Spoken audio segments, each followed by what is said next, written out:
பிரியமானவர்களே, ஆண்டவராகிய இயேசு கிறிஸ்துவின் நாமத்தினாலே உங்கள் யாவரையும் அன்போடு கூட நான் வாழ்த்துகிறேன். ஆண்டவர் கடந்த 11 மாதங்களும் கிருபையாய் நம்மை பாதுகாத்து வழிநடத்தி, கடந்த மாதம் 30 நாட்களும் ஆண்டவர் நம்மோடு கூட இருந்து நம்மை பாதுகாத்து வழிநடத்தி வந்திருக்கிறபடியினாலே முதலாவது உள்ளத்தின் ஆழத்திலிருந்து ஆண்டவருக்கு நாம் நன்றி சொல்லுவோம். இந்த 12வது மாதத்தை ஆண்டவர் கிருபையாய் நமக்கு கொடுத்திருக்கிறார். இந்த புதிய மாதத்தின் முதல் நாள் இந்த காலை வேளையில உள்ளத்தின் ஆழத்திலிருந்து கர்த்தர் செய்த நன்மைகளை நினைத்து அவருக்கு நாம் நன்றி சொல்லுவோம். இந்த மாதத்திற்கென்று ஆண்டவர் நமக்கு கொடுக்கிற ஒரு வாக்குத்தத்த வசனத்தை நாம் தியானிப்போம். சொல்லி முடியாத அற்புதம் செய்பவர் நீரே ஐயா, நீரே எண்ணி முடியாத அதிசயம் செய்பவர் நீரே ஐயா, நீரே சொல்லி முடியாத அற்புதம் செய்பவர் நீரே ஐயா, நீரே எண்ணி முடியாத அதிசயம் செய்பவர் நீரே ஐயா, நீரே. அப்பா உமக்கு ஸ்தோத்திரம், அன்பே உமக்கு ஸ்தோத்திரம். உம்மாலாகாத காரியம் ஒன்றும் இல்லை, உம்மாலாகாத காரியம் ஒன்றும் இல்லை, உம்மாலாகாத காரியம் ஒன்றும் இல்லை. எல்லாமே உம்மாலாகும், அல்லேலூயா, எல்லாமே உம்மாலாகும்.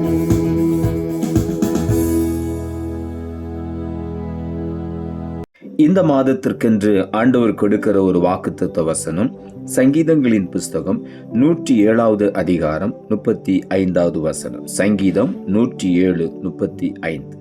அவர் அவாந்திர வெளியை தண்ணீர் தடாகமாகவும் வறண்ட நிலத்தை நீரூற்றுகளாகவும் மாற்றுகிறார். இந்த மாதத்துல ஆண்டவர் நம் ஒவ்வொருவருடைய வாழ்க்கையிலும் இருக்கிற அவாந்திர வெளியை, வனாந்திரத்தை போல சுவரி போய் வறண்டு போய் இருக்கிற நம்முடைய வாழ்க்கையை ஆண்டவர் தண்ணீர் தடாகமாக இந்த மாதத்திலே நான் மாற்றுவேன் என்று சொல்லுகிறார்.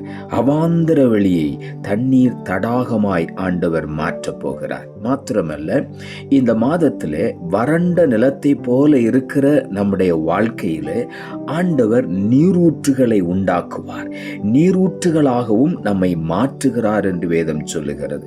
வறண்ட நிலத்தை போல இருக்கிற நம்முடைய வாழ்க்கையை ஆண்டவர் இந்த டிசம்பர் மாதத்திலே நீர் ஊற்றுகளாய் மாற்றப் போகிறார். ஆகவே உள்ளத்தின் ஆழத்திலிருந்து ஆண்டவருக்கு நாம் நன்றி சொல்லுவோம்.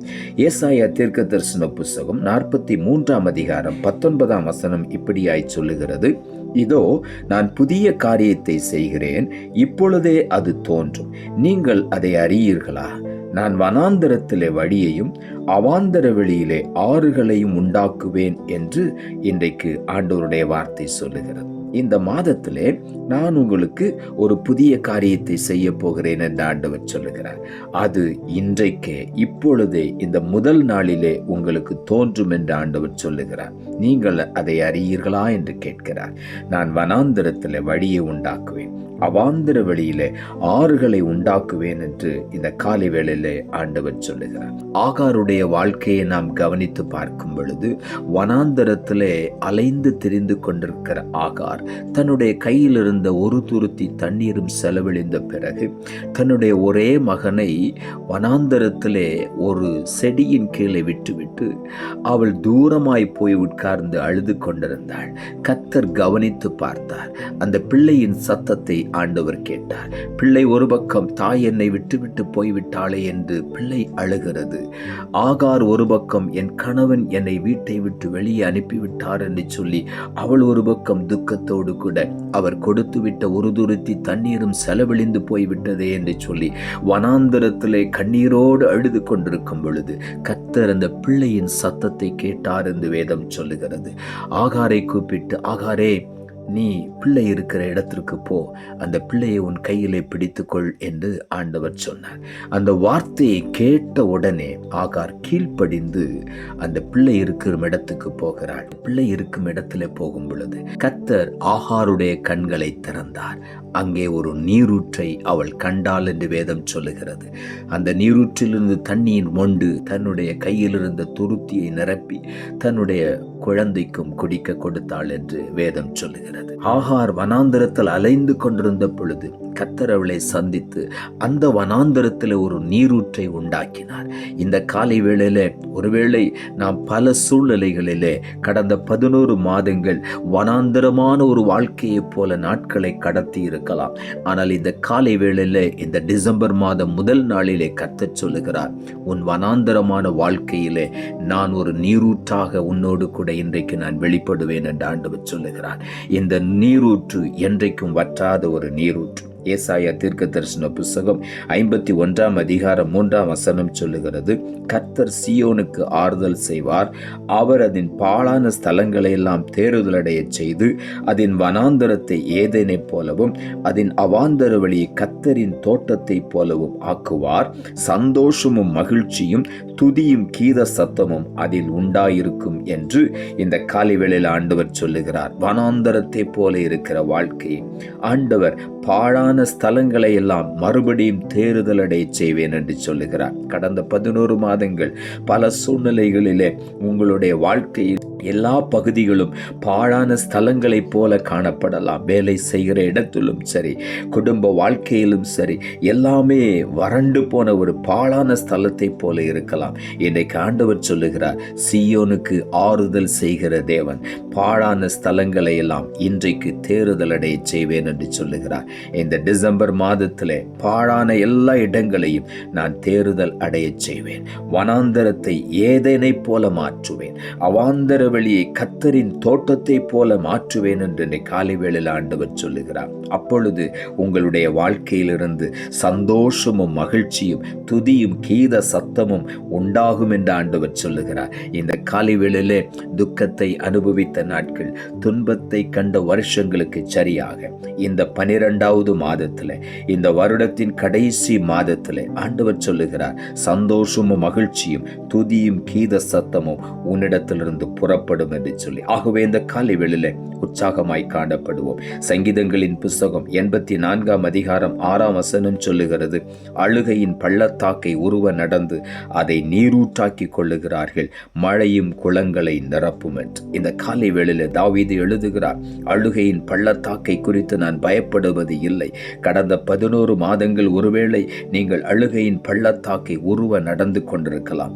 இந்த காலை வேளையில ஆண்டவர் சொல்லுகிறார், அந்த பள்ளத்தாக்கை நான் நீரூற்றாக்கி உனக்கு கொடுப்பேன் என்று ஆண்டவர் சொல்லுகிறார். ஆகவே இந்த காலை வேளையில உள்ளத்தின் ஆழத்திலிருந்து ஆண்டவருக்கு நாம் நன்றி சொல்லுவோம்.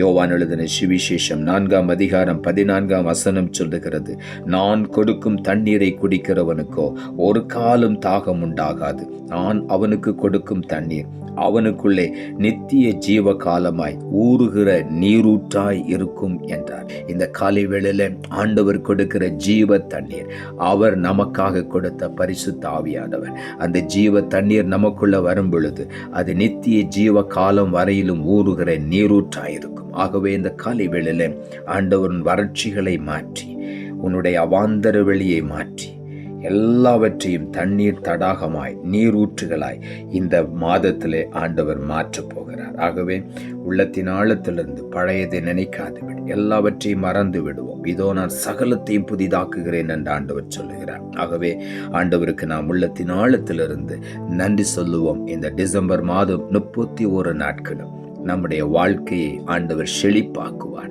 நீரூற்றை புறப்பட்டு வர பண்ணுவார், ஆறுகளை கட்டளையிடுவார், அவாந்தர வெளியில் ஆறுகளை உண்டாக்குவார், கர்த்தரின் தோட்டத்தை போல நம்மை ஆண்டவர் பிரகாசிக்க பண்ணுவார். ஆகவே உள்ளத்தின் ஆழத்திலிருந்து ஆண்டவருக்கு நாம் நன்றி சொல்லுவோம். நாம் ஜெபிப்போம். அன்புள்ள ஆண்டவரே, கிருபையாய் நீர் கொடுத்த இந்த புதிய மாதத்திற்காக, இந்த வருடத்தின் கடைசி 12வது மாதத்திற்காக உமக்கு நாங்கள் நன்றி சொல்லுகிறோம். ஆண்டவர் கொடுத்த ஜீவனுள்ள வார்த்தைக்காக நன்றி. அவர் அவாந்தர வெளியை தண்ணீர் தடாகமாகவும் வறண்ட நிலத்தை நீரூற்றுகளாகவும் மாற்றுகிறார் என்ற வார்த்தையை கொடுத்தீர். வசனத்தை கேட்டுக்கொண்டிருக்கிற ஒவ்வொருடைய வாழ்க்கையிலும் 11 மாதங்களும் நடக்காத அதிசயங்களும் அற்புதங்களும் இந்த 12வது மாதத்தில் நடப்பதாக என்று சொல்லி ஜெபிக்கிறேன். வறண்டு போன, சுவரி போன, அவாந்தர வெளியே போல இருந்த வாழ்க்கை இன்றைக்கு செழிப்பாய் மாறுவதாக, தண்ணீர் தடாகமாய் மாறுவதாக, வறண்ட நிலத்தை போன்ற வாழ்க்கையில நீரூற்றுகள் புறப்பட்டு வந்து அவர்களை ஆசீர்வதிப்பீராக என்று சொல்லி ஜெபிக்கிறேன். முற்றிலுமாய் விட கரத்தில் ஒப்பு கொடுக்கிறோம், தாழ்த்துகிறோம். இரட்சகர் இயேசுவின் நாமத்தில் ஜெபிக்கிறோம் நல்ல பிதாவே, ஆமென்.